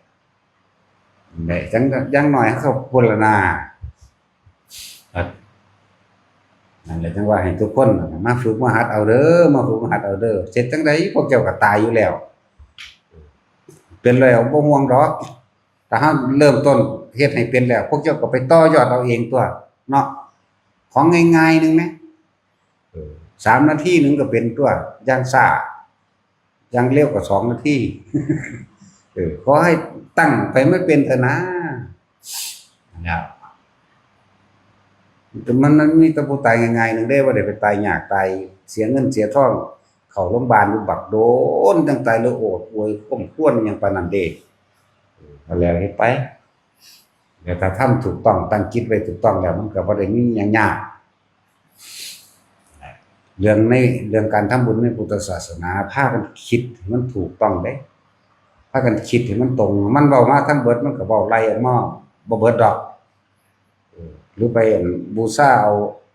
หยังก็ว่าในว่าแต่ของทำบุญก็บ่ถูกอีกเด้ใช้คำว่าบูชาทรัพย์หลีกเลี่ยงจังว่านั้นตั้งแต่ไปซื้อเอาตะกรุดของขลังจังว่าล่ะไปซื้อเอาอันกุมารทองสาริกาลิ้นหมามื้อนี้เห็นว่าล่ะหรือว่าไปซื้อเอาเสือเพ่นบ่เพราะว่าซื้อเอาโดดเด้ว่าตัวเองทำบุญนี่บ่แม่นเด้นั่นน่ะเจ้ามีเจตนาว่าสิเอาตัวนั้นมารักษาเจ้าหรือเฮ็ดให้เจ้าร่ำรวยเห็นบ่ไปซื้อเอาแหวนพญานาคเห็นบ่ไปซื้อเอาอันอีหยังกองแขนมื้อนี้ซื้อกองแขนพญานาคกองไหล่มื้อนี้ว่าแต่กองแขนกองไหล่ก็มีนี่หน้าก็ใส่นี่หน้าหรืออื่นว่ากองนี้แมงยังดอกเนื่องซั่นเลยถ้าเป็นทองกูเอาเบิดนั่นแหล้วกูได้ไปขายคือถ้าเดี๋ยวจังซั่นอยากเข้าใจว่าเจ้าของทำบุญบ่แม่นเด้อบางทีเขาก็เอาลูกแก้วบ่อึดพุ่นอยู่ตลาดอันอินโดจีนของมุกดาหารแต่เจ้าลูกใหญ่ซำใดว่าไปบูชาว่าเด้ว่าไปทำบุญก็ว่าเด้บ่แม่นเจ้าเอามานี่จะมีเจตนาแล้วจุดหมายว่าสิมาปกปักรักษาเจ้าก็เข้าใจว่าทำบุญเอาในวัดนั่นแหละจะเข้าใจว่าเป็นบุญเด้นั่นแหละ หรือถ้าเอาอิหยังอีกบาทธารการริมท่องนั่งกวักบอกมื้อนี้เอาท่งนี่ท่งอันนั้นยอดท่งนั่นยอดท่งนี่สะบัดปัดไปเป่าหยังว่าไปมันขึ้นอยู่กับการวางจิตมันขึ้นอยู่กับบุญบารมีที่ตัวเองสร้างไปได้อันเป่าน่ะปัดนั่นปัดนี่เพื่อป้องกันนั่นป้องกันนี่สิกันหาหยังผู้เฮ็ดก็ตายเหรอเนาะคือจังซั่นแหล้ว ท่งบ่ท่งอีแขก็มีรู้จักอีแขบ่เนาะพวก เพิ่นว่าการอีแขคือจระเข้เด้อโคโคเดียนโคโคไดนั่นแหละ อีแค่ขี้เกียมท่องขี้เกียมก็มีเด้ท่องขี้เข็บก็มีท่องนางเงือกนางปลาก็มีเด้อันนี้เป็นโชคลาภวาสนานั่นนี่เขาก็เขียนไปเข้าใจว่าไปทำบุญนั่นนี่ไปนั่นโอ้ยสารพัดจะพากันหลงงมงายหยังใดเด้อคำว่าบุญในพุทธศาสนานี่พุทธะเด้อรู้ตามความเป็นจริงพี่เด้ว่าอันใดผิดว่าอันใดถูกว่าอันใดควรอันใดบ่ควรอันใดเป็นหนทางพ้นทุกข์อันใดเป็นหนทางไปทุกข์เด้มันคนละอย่างกันเด้คำว่าบุญในพุทธศาสนาแท้ๆดับเย็นและเป็นประโยชน์ต่อผู้อื่นและทำให้ตัวเองได้เห็นหนทางการดับทุกข์จากการเกิดนี่จักสิแม่นเด้อมันบ่แม่นไปสร้างพญายักษ์เวชสุวรรณเฮ็ดหยังไว้บางหม่องก็มีลิงพร้อมเนาะยังอันของขังลิงแหม มีลิงมีเบี้ยแก่คือบักหอยนี่แหละเนาะมักหอยบางทีก็กระโปบักพร้าวรู้จักกระโปไหมรู้จักกระโปไหมพวกนั้นน่ะ กะลาน่ะนะกระโปตาเดียวมั่งอุ้ยเฮ็ดเอาก็ได้ดอกจังซั่นเนาะโปตาเดียว2ตา3ตาโอ้สักกี่แม่มีหยังดอกแต่ว่ามาอาศัยวัดว่าอารามในเรียกว่าศาสนวัตถุมาอาศัยศาสนสถานต่างๆเพื่อสิขายวัตถุสิ่งของอันเป็นเครื่องดองกิเลสของคนบ่แม่นบุญในพุทธศาสนาเหลายโพดยังประเกียดประเกินเฮาบ่ถนัดแนวมื้อนี้แนวขังๆขึงๆเฮาบ่ได้สนใจอยู่แล้วเนาะขังแมงบอกตายเบิดแล้วผู้พาเฮ็ดก็เลย นี่แม่นแนวมันจริงไหมนี่ไหมศาสนาแห่งผู้รู้ไหมก็รู้จริงไหมรู้แล้วว่ารู้ว่าต้องเกิดมาแก่เก็บตายเนี่ยก็ว่าต้องเกิดที่ถ้าว่าจะก็ต้องรู้จังซี่พร้อมตัวมันบ่ล่ะมันหลายอย่างเด้ที่พวกเฮาบ่จักฟ้าผ่ามั่ง หยังอันเฮ็ดแกะสลักเสียนฟ้าผ่าหยังเขาว่าไปนั่นแหละเอามาพันใส่หรือพวกพุทธาภิเษกเขาเอามาคูนบอกมาเราได้พันใส่แบบนี้อันละจักบาทแน่เราพากันไปเอาแล้วว่าเจ้าของไปทำเบิ่งว่าเด้ เหมือนว่าจังซี่แย่งกันว่าสั่นโอ้ยแย่งกันไปตายบ่ต้องฟังทำแบบนี้แต่ว่านี่มันจังสิเข้าถึงความจริงธรรมะนี่แปลว่าสรรพสิ่งทั้งหลายทั้งปวงเด้ธรรมะนี่ตามความเป็นจริงเด้ลักษณะต้องฟังธรรมลักษณะนี้ผู้คนเขาเจ้าสอนโอ้ยหลายอย่างโพดดอกคือเขาเชื่อมีปลาพญานาคอันนั้นอันนี้อุ้ยปกปักรักษาพระธาตุนั้นพระธาตุนี้มึงปล่อยมันล่มแม่มึงยังสั่นเนาะพระธาตุบางหันพระธาตุบางนี้มีอันนั้นอันนี้รักษาก็ว่าเด้มีแต่คนที่รักษาอยู่หั่นเวลาเขาเป็นลักของคือว่าจับเขาไว้ซั่นเนาะนั่นบ่ซั่นเกี่ยวลุ่มไว้ได้ไหม งอละงอเกี่ยวลุ่มไว้ครบหัวมันไว้ได้ไหมอุ้ยรู้จักคำว่าครบบ่เนาะบัดนี้ หยังเนาะครบคืออะไรวะก็ว่าเด้เนาะครบแปลว่ากัดภาษาเฮานั่นครบหัวมันไว้ได้นะกัดหัวเด้อฟังนี่ปึกหลายแต่ว่าแต่ของฉลาดหลายเห็นบ่ล่ะคนลาวเฮาฟังหลายภาษาเด้คนมันภาคกลางมันบ่ได้หลายภาษาเด้มึงเว้าแม่ภาษาใดกูก็รู้เบิดเอาเว้าแม่ภาคกลางเนาะ บ้านเฮาเว้าน่ะขาโต้ยแม่นหยังเนาะอะไรคือขาโต้ยยังว่าถามอยู่เด้หือจังซั่นแหล้วขาโต้ยบ่จักขาโต้ยขาองค์ก็บ่ฮู้แม่นว่าสัตว์ตัดสินนั่นแหล้วหลายอย่างเด้ชีซีคิดดิอะไรวะว่าเด้เอาเว้ามาแม่ภาษาอันกลางเฮาบ่ฮู้หมดทุกอย่างเอาอันใดที่เฮาบ่รู้เนาะเฮาก็เว้าได้เฮาบ่เว้าซื่อเฮาเน้นส่วนมากแต่คนทางอีสานทางลาวทางนี้เข้าใจธรรมะดีคนพวกนี้อยู่กับทุกข์ผู้ใดเห็นทุกข์ผู้นั้นเห็นธรรมเด้ได้บ่ล่ะถ้าผู้ใดเห็นตามความเป็นจริงได้แล้วผู้นั้นเห็นพระพุทธเจ้าตถาคตได้บ่ล่ะผู้ใดเห็นทุกข์ผู้นั้นเห็นธรรมผู้ใดเห็นธรรมผู้นั้นเห็นเราตถาคตตถาคตบ่แม่นโตคนเด้หลายคนเข้าใจว่าเป็นโตคนเป็นโตพระพุทธเจ้าบ่แม่นเด้ความเป็นเช่นนั้นโดยธรรมชาติตามความเป็นจริงเด้คำว่าตถาคตฟังดีๆเด้มันพระพุทธเจ้ามันยืนความย่องเด้นี่ตถาคตแท้ธรรมแท้เป็นแบบนั้นจังบ่ล่ะบ่เป็นเห็นตัวคนเด้คือจังเขาว่าระลึกถึงเทวตานุสติว่าซั่นบัดนี้ก็ไปซื้อเอาหยังเท่านั้นเท่านี้มารักษาเจ้าของมันบ่แปลว่าจังซั่นบูชาเทวดาประจำบ้านเกิดว่าซานอุ้ยจักแมงอยู่ใส่ดอกเทวดาประจำบ้านเกิดแม่นว่าล่ะเทวตานุสติแปลว่านึกถึงหิริโอตตัปปะคือศีลนั่นแหละเกรงกลัวต่อบาปใช่ป่ะล่ะระลึกถึงตัวนี้นั่นเลยเอิ้นว่าธรรมที่ทำให้บุคคลเป็นเทวดานั่นแหละเทวธรรมก็ดีความจริงที่ทำให้สัตว์ให้บุคคลทั้งหลายเนี่ยเป็นเทวดาเลื่อนเทวธรรมทั้งสั้นแหละบัดนี้เพิ่นพากันเอาไปยืนกองย่องไว้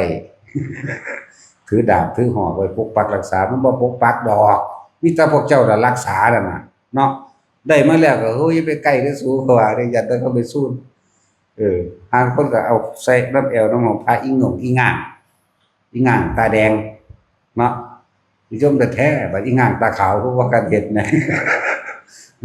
แม้แต่พวกเข้าใจว่าพระประจำวันเกิดจันทร์อังคารพุธพฤหัสศุกร์เสาร์อาทิตย์นี่ไปซื้อมาแล้วก็มาสวดว่าจังซั่นจังซี่เพื่อหยังเพื่อให้ปกปักรักษาเพื่อให้เกิดลาภสักการะเพื่อให้เกิดหยังมหานิยมผิดเบิดบ่แม่นความจริงก็จะว่านี่แล้ววันนี้ว่าเจ้าของไปทำบุญบูชามาเท่านั้นเท่านี้ว่าเด้แม้ว่าจังซี่ว้ายว่าเข้าเฮ็ดพระประจำวันตายบ่ มันสิมีผู้มาบูชานำเฮาบ่นี่เขายังเฮ็ดพระประจำวันเกิดได้เนาะเฮาเฮ็ดพระประจำวันตายนี่นะแม่นบ่ล่ะเพื่อสิตายวันจันทร์เอาโลกนี้ไป เด้สิตายวันอังคารเพื่อสิตายวันศุกร์เอาไปเนาะมันขายบ่ได้บ่เฮ็ดดอก รับรองว่ามีผู้ใดมาซื้อแน่นอน พูนไปพระประจำวันเกิดวันนั้นวันนี้แล้วรวยซื้อโอ้ยพวกพี่บ้า พี่ลีแล้วแต่ว่าพระประจำวันตายพระวันจันทร์พระประจำวันตายบ่มีผู้มาซื้อแต่จินเจ้าพระบ้านใดเจ้า ไผก็ย้านกับความตายโอ้ยจังซั่นแหล้วหลายแบบหลายอย่างที่เฮาบ่เข้าใจคำว่าการทำบุญในพุทธศาสนามีอานิสงส์มีอานุภาพสูงส่งเพียงใดแต่ว่าคนบ่เข้าใจคนบ่เข้าใจบ่มีผู้กล้าอธิบายตามความเป็นจริงขนาดทั้งๆสิทำในวัดเด้แล้วก็หมู่ภิกษุสงฆ์พาเฮ็ดทำเด้ก็มันว่าได้รู้อีหยังมันก็เฮ็ดไปทั่วทีมแม่นบ่ล่ะจังซั่นแหละเลือกเอาหน้าดีเป็นแบบใดใส่พันธุ์ข้าวเมล็ดพันธุ์ข้าวหวานลงนิดหน่อยเกิดผลมากมายจังซั่นก็หน้าดอนพวกเจ้าหวานมันบ่ตัวใดพวกเจ้ามันบ่ได้ไดซั่น เจ้าพวกเจ้าสิใส่เมล็ดพันธุ์ข้าวอุดมสมบูรณ์หรือสมบูรณ์ในพันธุ์ข้าวมีเพียงใดก็สร้างผลก็บ่ลองต้องแต่งบ่แม่นว่าบ่ได้อยู่บ่ลองต้องแต่งอยากว่ารู้จักมาลองต้องแต่งมั้ยพวกนั้นน่ะ จังซั่นแล้วมันบ่ได้คือหน้าดีหน้าทามเด้จังซั่นแล้วเข้ากอบักใหญ่พ่วงก็บักใหญ่อีกมาก สมบูรณ์ทำน้อยได้มากแต่ทำมากได้น้อยได้พวกนั้นดีบ่ดีพาไหลลงนรกซ้ํเด้ออันพวกไปหาเฮ็ดอันสร้างพญานาคในวัดนั่นแหละสร้างพญาสุเว้นสุวรรณอิหยังสร้างพญาอินทรีสร้างพญาอิหยังก็แล้วแต่ที่มันเป็นที่บ่แม่นบ่มีในคำสอนเพิ่นนั่นน่ะลงเบิดจักว่าล่ะที่ว่าบ่อึดเด้พระตกนรกเขาว่าพระบ่ตกนรกหรอกมันแต่คนพระอันใดไปตกนรกแบบนี้มันแต่คนนั่นแหละแต่ว่าพระตกนรกมากที่สุดโอ้ยบ่ได้พอ10ล้านดอกนี่บวชน้อยๆมันจะพากันเว้าแต่ว่าพระตกนรกแล้วคนที่มันตกหลายกว่าเนาะคน70กว่าล้านคนอยู่ในนี้บวช2ล้านมั้ยทั่วโลกเห็นมั้ยเนาะบวช2ล้านนึงจะเอาหม้องใดมาตกเดี๋ยวนี้มันน้อย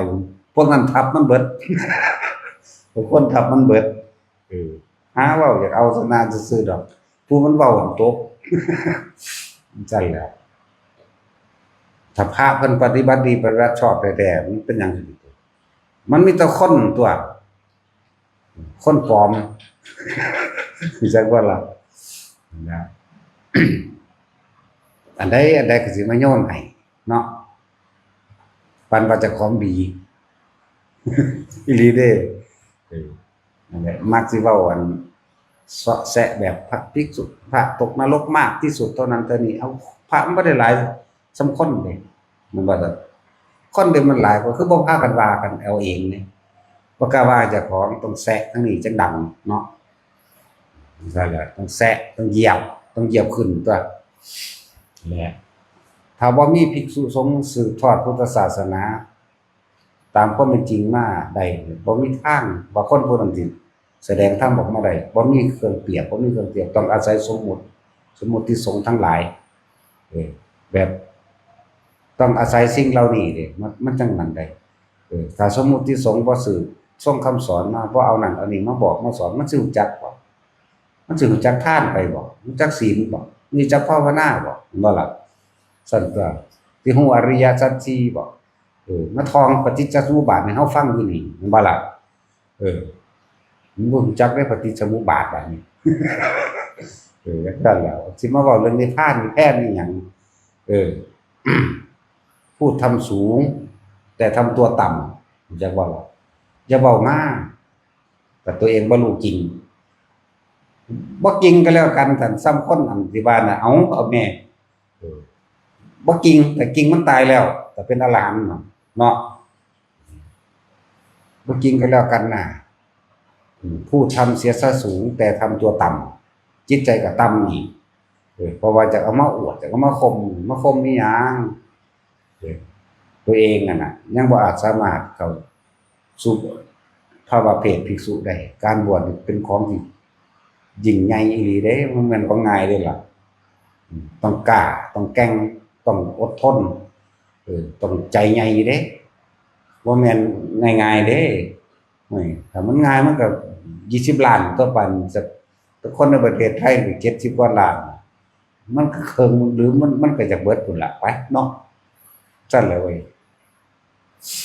แหละการสืบทอดพุทธศาสนาก็อาศัยคนนั่นแหละธรรมะก็คือใจคนเฮาเองตามความเป็นจริงดูจริงนั่นแหละศาสนาก็คือใจคนนั่นแหละคนที่รู้ความจริงจึงสิอยู่ได้